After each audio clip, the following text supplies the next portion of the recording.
वहाँ के लिए आपको उत्कृष्ट बहादुरी के लिए राष्ट्रपति पदक भी मिला। तो क्या घटना हुई थी वहाँ पर? मैं जब पहुँचा तो कुछ ही दिनों बाद ऐसा इत्तेफाक हुआ कि हमें एक इन्फॉर्मेशन मिली कि 3-4 ग्रुप जो हैं टेररिस्ट के एक जगह इकट्ठे हो रहे हैं। ओके। और वो प्लानिंग कर रहे हैं सारे इलेक्शंस को डिसरप्ट करने की। अच्छा। तो वो हमें जब इन्फॉर्मेशन में इमीडिएटली जाके हमने घेरा डाला और वो एनकाउंटर कर 2 दिन तक एनकाउंटर चला। 2 दिन तक? जनवरी की ठंड में। अच्छा। और उसमें एक बड़ी इंटरेस्टिंग चीज़ ये रही कि रात में कोहरा पड़ जाता था। हाँ हाँ। और पूरा विलेज था जिसको घेरा हुआ था पुलिस ने। उसमें पैरामिलिट्री फोर्सेस भी थी, आर्मी भी थी, पंजाब पुलिस भी थी। तो तीनों फोर्सेस जो हैं मिलकर जो है इस ऑपरेशन को कर रही थी। और जो टेररिस्ट अंदर बैठे होते ये भी नहीं पता था किस घर में है। इतने सारे घरों में बड़ा मुश्किल एक ऑपरेशन था अंदर जाना उसमें। सिविलियंस के साथ मिक्स हो गए होंगे। सिविलियंस के साथ भी, और इतने घर थे क्योंकि अर्बन उसमें जो है एक सेटिंग में जी। एक एडवांस करना बड़ा मुश्किल हो जाता है जी। आपको ये नहीं पता कि कौन सी खिड़की में बैठा है, कौन से दरवाजे के पीछे कौन से, और उनको प्रोटेक्शन रहता है।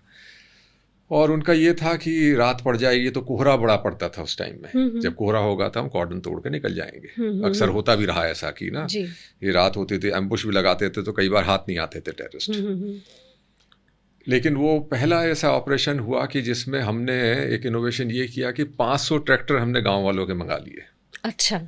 और उसमें जो है वहाँ लोकल पंप खुलवा के 2 पंप खुलवा के वहाँ से तेल आता रहा। ओके। और रात भर उसमें तेल डाल के उनकी लाइटें जला के रखी, तो चारों तरफ जो है उसको घेरा 500 ट्रैक्टर से लाइट डाल के एक ऐसा चक्र बना दिया कि उसमें वो भाग नहीं सकते थे, निकल ही नहीं पाए। जी जी जी। और उसमें आर्मी बाहर रही। फिर पंजाब पुलिस अगले दिन में जाके उन्होंने ऑपरेशन किया।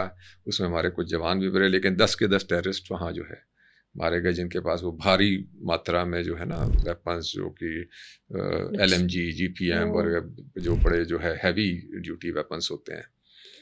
तो वो मैं कहूँगा उसके बाद जो मैं मानता हूँ कि अचीवमेंट जो रहा